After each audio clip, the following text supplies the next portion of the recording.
Salve, gurizada! Espero que estejam todos bem. Hoje nós vamos tratar sobre um assunto muito importante para o mundo contemporâneo, que é a Guerra Fria. Tá? Não é a música do Sorriso Maroto, embora ela seja bem legal. Tá?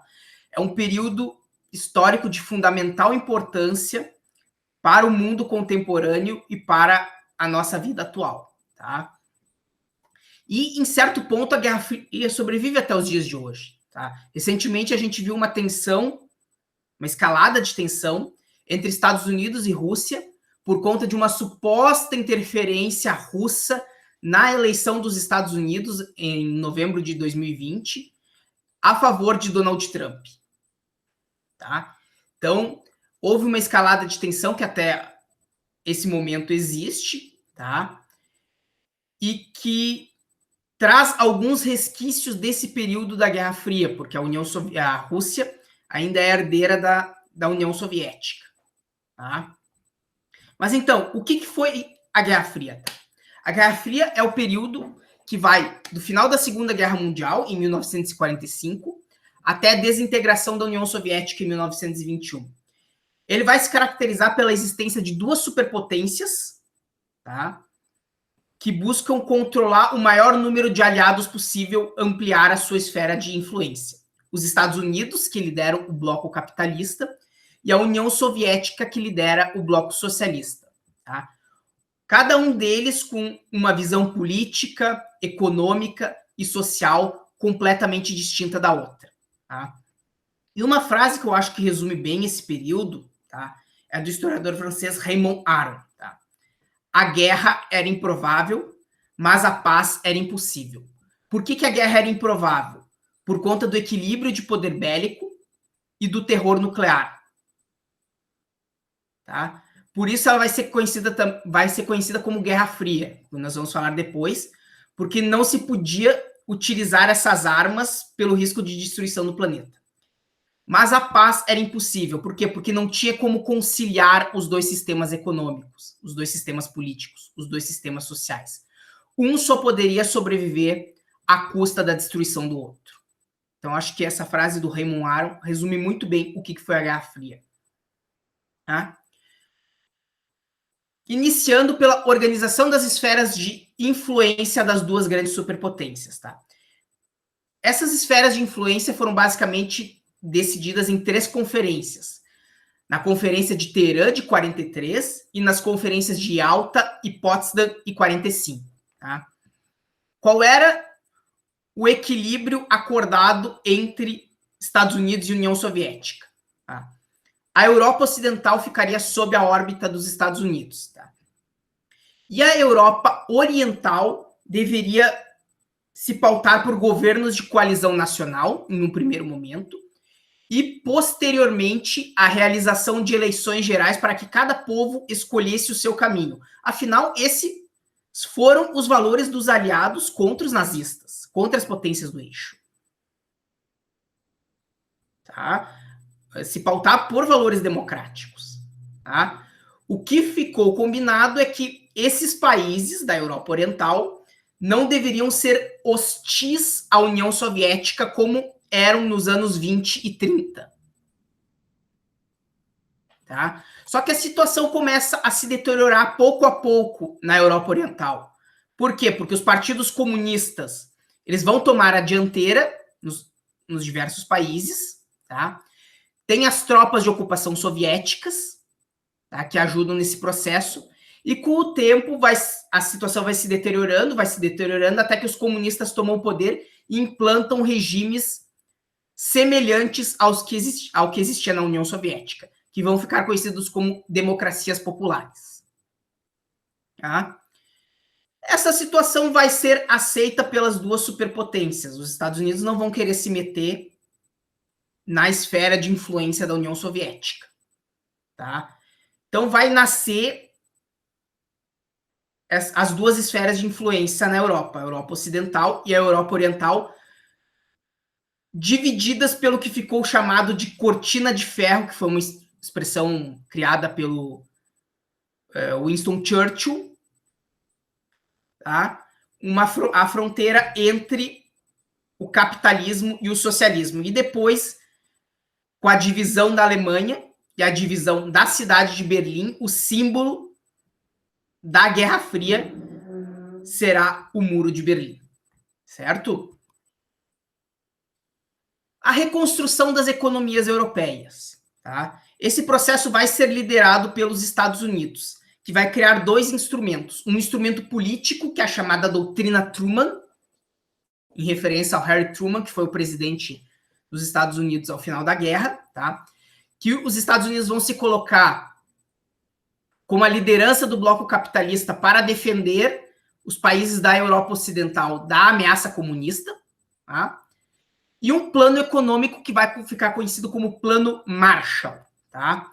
O objetivo do Plano Marshall era fortalecer a economia europeia, tá?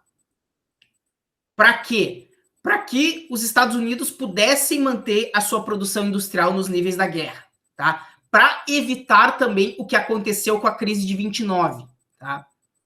Na crise de 29 houve a Primeira Guerra Mundial, tá? A Europa se recuperou, mas os Estados Unidos continuaram a produzir como nos tempos de guerra, tá? E gerou uma crise de superprodução, tá?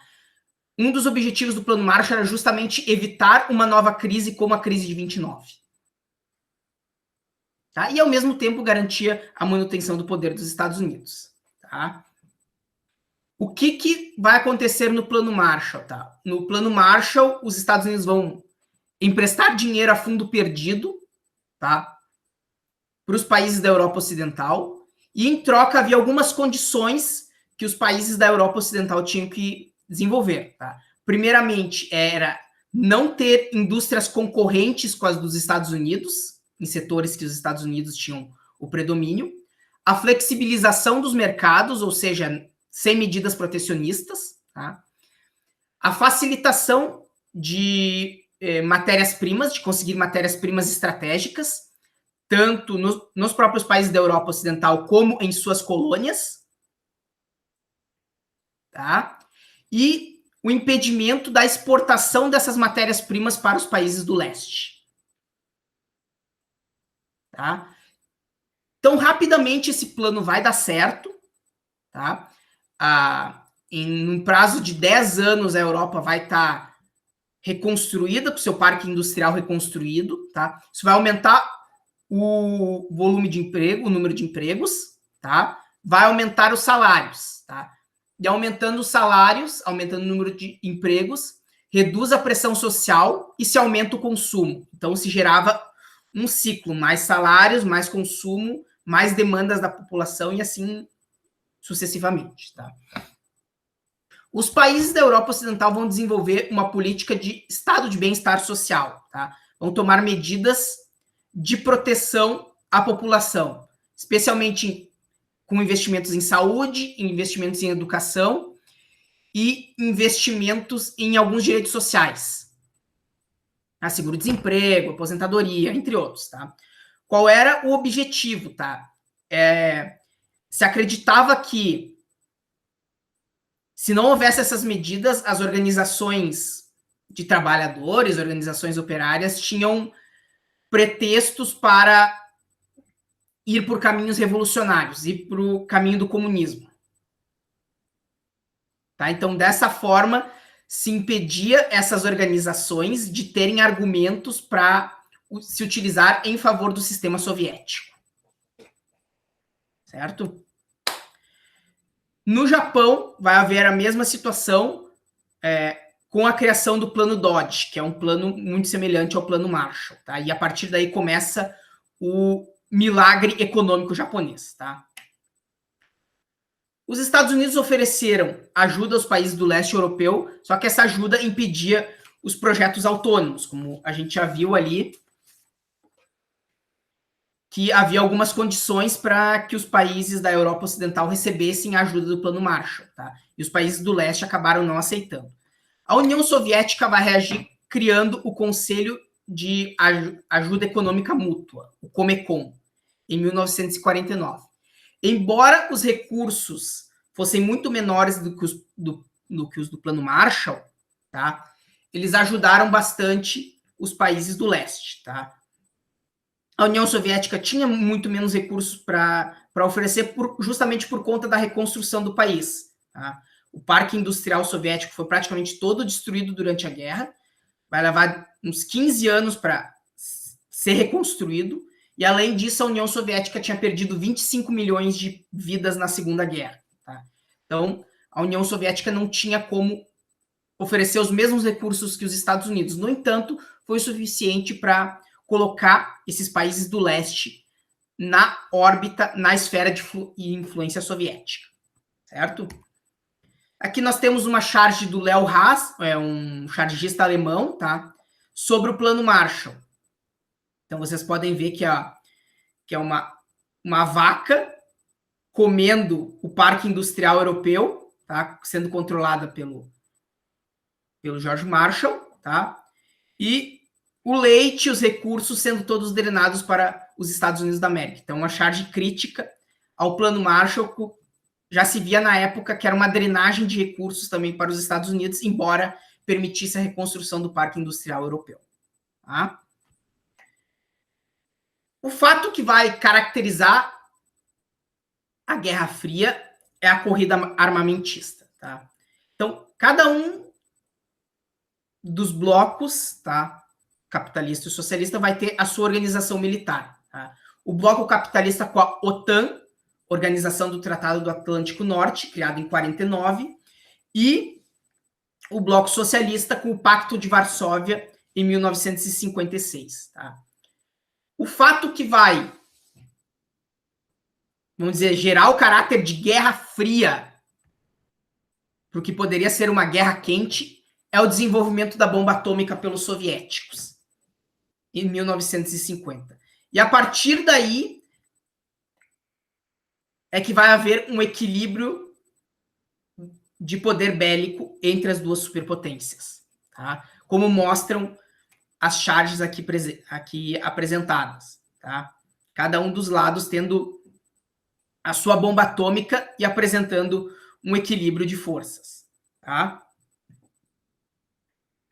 As superpotências, elas não podiam utilizar as suas próprias armas, porque elas poderiam acabar com a vida do planeta.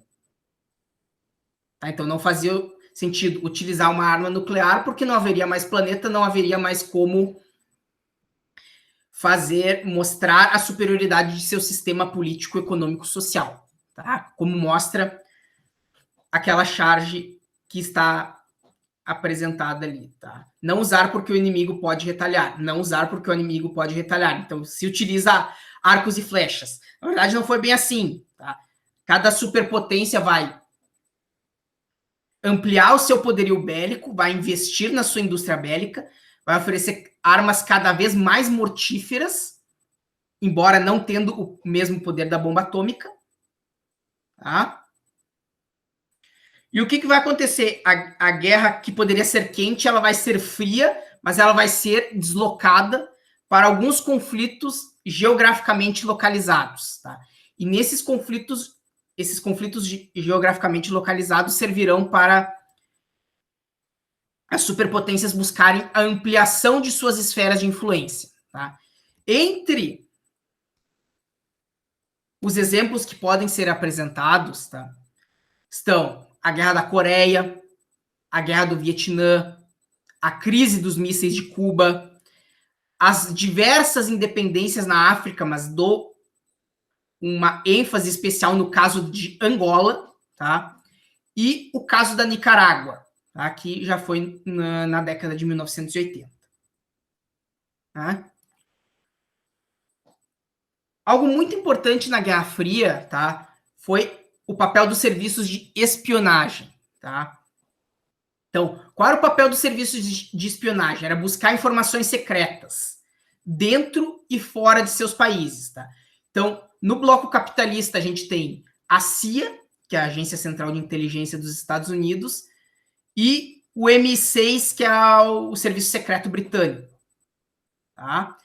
No lado socialista, nós temos a KGB, que é o Comitê de Segurança do Estado, tá? E a Stasi, que era a polícia política da Alemanha Oriental, que ela, ao mesmo tempo que era serviço secreto, era polícia política. Tá? Então, os agentes eles vão se infiltrar em organismos internacionais e próximos aos governos rivais. Não é à toa que, por exemplo, a série de filmes James Bond se trata nesse período. Tá? Anos 50, anos 60, anos 70.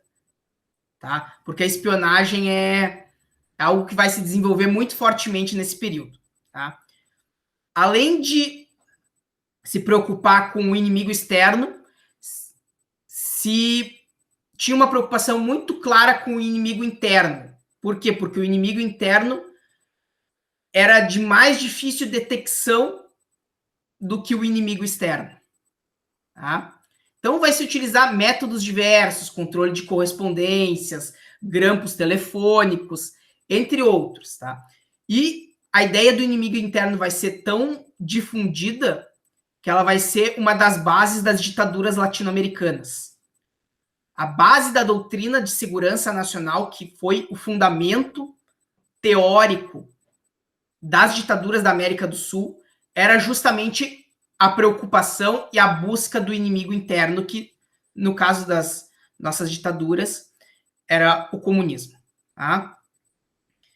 Tudo isso vai gerar um clima de muita tensão, muita perseguição, tá? E ela vai se dar de diferentes formas. Nos Estados Unidos, no começo dos anos 50, vai haver uma política chamada de macartismo, tá? Que é uma referência ao senador Joseph McCarthy, que liderou uma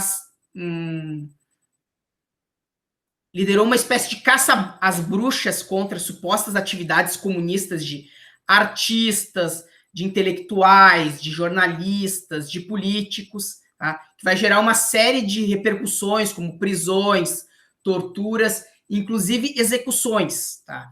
A execução mais famosa foi do casal Rosenberg, que supostamente teria passado segredos da bomba atômica para os soviéticos. Tá? Já a União Soviética, até o começo dos anos 50, vai ter a ditadura stalinista, tá? Que vai se caracterizar pela perseguição aos opositores. Tá? E a perseguição era feita com prisões, com torturas, mas especialmente com o exílio para a Sibéria, tá? E a existência de campos de concentração, que os soviéticos chamavam de campos de reeducação, chamados de gulags. A partir da metade dos anos 50, vai haver um processo de distensão na Guerra Fria. Tá? Por que vai acontecer essa distensão? Tá? Pelo equilíbrio de poder bélico, as duas superpotências tinham a bomba atômica, então havia um temor de uma guerra nuclear. Tá? Mas, ao mesmo tempo, com a morte do Stalin em 53, a União Soviética vai adotar uma política de coexistência pacífica. Certo? Então, vai haver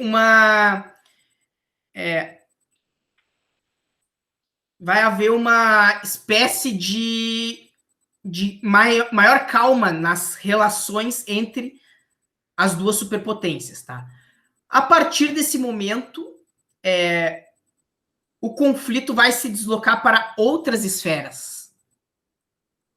Tá? Não vai ser algo somente militar ou de espionagem. Vai se ir para outras esferas. Uma delas é a corrida espacial, tá? Na qual os soviéticos tiveram a vantagem inicial com o lançamento do primeiro satélite, o Sputnik, e o primeiro astronauta no espaço, Yuri Gagarin. Tá? Os Estados Unidos, depois, tomariam a dianteira com a chegada do ser humano à Lua em 1969, ajudados por alguns reveses do programa espacial soviético, como a explosão da base de Baikonur, de onde saíam os foguetes e onde estava sendo planejada a chegada do homem à Lua pelos soviéticos.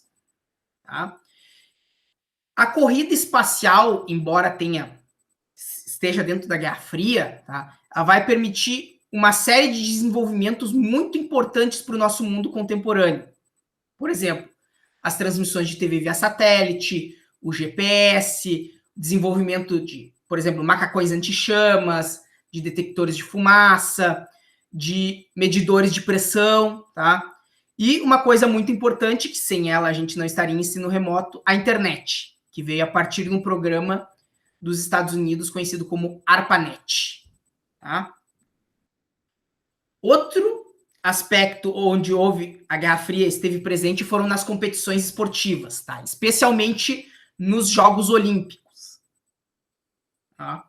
Então, essa competição entre as duas superpotências vai se dar especialmente a partir dos Jogos Olímpicos de Melbourne, na Austrália, em 1956, tá? Onde pela primeira vez os soviéticos vão ter o maior número de medalhas de ouro. Então, a partir daquele momento, por 6 vezes, os soviéticos lideraram o quadro de medalhas dos Jogos Olímpicos. Tá? E, por várias vezes, os Jogos Olímpicos serviram de plataformas políticas. Tá? Especialmente nos anos 80, por conta da invasão da União Soviética ao Afeganistão em 79. Em 80, tinha os Jogos Olímpicos de Moscou. Então, o bloco capitalista não foi aos Jogos, melhor dizendo, os Estados Unidos e alguns países não foram aos Jogos, tá? Como uma retaliação. E 4 anos depois, em 84, os Jogos eram em Los Angeles, nos Estados Unidos, e o bloco socialista não foi aos Jogos, também como uma retaliação a 1980. E aqui nós temos 2 exemplos de atletas representativos de cada um dos blocos. Em cima, a Nadia Comaneci, ginasta romena, que foi a primeira ginasta a tirar nota 10 nos Jogos Olímpicos de Montreal, em 76. E o Mark Spitz, que até pouco tempo atrás, até a chegada do Michael Phelps, era o atleta com maior número de medalhas de ouro numa única edição dos Jogos Olímpicos, que ele conseguiu nos Jogos de Munique em 72. Tá? Nas competições esportivas também vai haver várias denúncias, tá, de máquinas de doping. E essas denúncias vão ser levadas adiante, especialmente após a queda do bloco socialista, após o fim da União Soviética, e o caso mais clássico é o da Alemanha Oriental, que dopava os seus atletas sem nenhuma cerimônia. Tá? Outro aspecto em que aparece a competição entre os 2 blocos são nas imagens de propaganda. Mas isso eu vou deixar para uma apresentação de slides que eu vou colocar junto com o vídeo, certo? Então, gente, era isso no momento. Fiquem bem, cuide-se e façam o teste de conhecimentos. Um abraço.